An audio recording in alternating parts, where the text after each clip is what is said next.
Gusto ko lang i-share sa inyo guys itong spin dryer motor namin. Ito yung connection niya, no. Ang red ang power source natin at saka yung blue.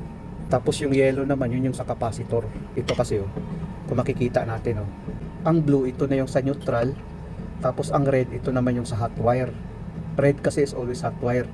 Ang nakalagay sa capacitor guys, ang red at saka yung yellow, no. Ito siya guys, nakalagay ito sa capacitor, itong dalawa.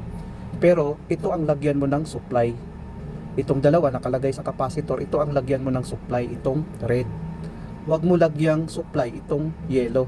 Iinit ang motor natin. Tapos yung ikot niya hindi maganda. Hindi maganda ang ikot niya. So kailangan talaga dito ipalo natin kung ano ang nakalagay dito, no. Mayroon isang circle dito, no. Sa red, dito red circle din sa blue. So ibig sabihin dito talaga ang supply nito. Huwag dito sa yellow guys. Dapat red tapos blue.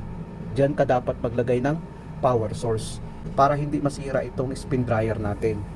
Ngayon guys, paano naman natin malalaman ngayon na itong spin dryer motor natin ay gumagana? Una guys, ikutin mo dito. Pag ikutin mo dito na smooth lang siya, ang kasunod niyan, tetesteran mo ngayon.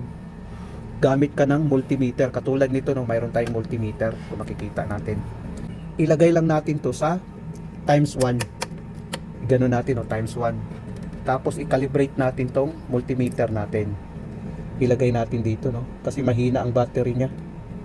Dahil mahina ang battery niya guys, ilagay natin to sa times 10. Pwede rin naman sa resistance ang times 10. Tapos dito i-setting lang natin ganun sa times 10, no.